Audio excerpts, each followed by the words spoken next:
স্পটত ইয়াতে পাথৰৰ কাম চলি আছে আৰু সেই উপলক্ষে আমাৰ অতিথ নাছিৰুদ্দিন আহমেদ চিৰাকুটিৰ বাসিন্দা হয়। তেখেতে ২৫,০০০ টকা আমাক এইটো কামৰ কাৰণে অনুদান দি মানে নথৈ উপকাৰ কৰিলে আৰু ইয়াতে আগতে তেওঁ বুজিছিল, আজি তেওঁ তেখেতে এইখিনি পইচা আমাৰ হাতত অৰ্পণ কৰিলে।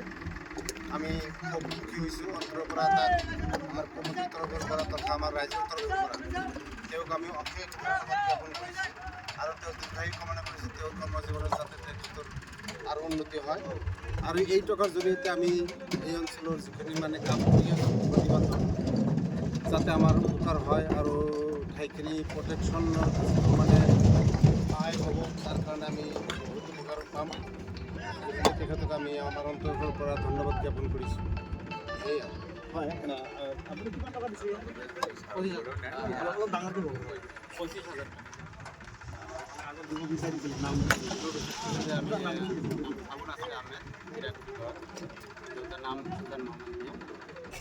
হয় হয়, আপোনালোকে নিশ্চয়কৈ শুনিছে আবু নাছিৰ মিয়া। তেওঁ 25,000 টকা আজি নিচিতপুৰ যিটো ব্ৰহ্মপুত্ৰ বান্ধ নিৰ্মাণৰ কাম চলি আছে, ইয়াত আহি আমাৰ কমিটিৰ সন্মানীয় সভাপতি মহোদয় তেওঁৰ হাতত বুজাই দিলে যে তেওঁ 25,000 টকা আজি দিব কথা আছিল, ইয়াত তেওঁ আজি দি গ'লে।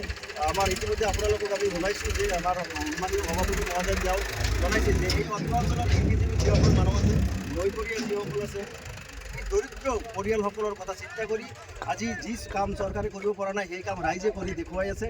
আপোনালোকে ইমান সময় চাই আছিলে যে নিউজ আৰু লগতে আমাৰ অৱসৰপ্ৰাপ্ত শিক্ষক মইনুল হক, তেখেতৰ ঘৰ কাশীতেৰী হয়।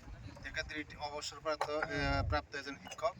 তেখেতে আমাক 5,000 টকা দিয়াৰ কথা আছিল। ইয়াৰ আগতে তেখেতে 2,000 টকা আমাক প্ৰদান কৰিছিল আৰু আজি 3,000 টকা মানে প্ৰদান কৰি আমাৰ মানে অশেষ উপকাৰ কৰিলে আৰু এই টকাৰ জৰিয়তে আমি এই নদী বান্ধৰ কাম যিমানখিনি হয় কৰিব পাৰিম আৰু তেখেতৰ মানে ধন্যবাদ জ্ঞাপন কৰিছোঁ। তেখেতৰ মানে দীৰ্ঘায়ু কামনা কৰিছোঁ। তেখেত অৱশ্য ৰিটায়াৰ্ড হৈছে, তথাপি তেওঁৰ কৰ্মজীৱনত আমি সফলতা অৰ্জন যেন হয় সেইটো আমি কামনা কৰিছোঁ। ধন্যবাদ।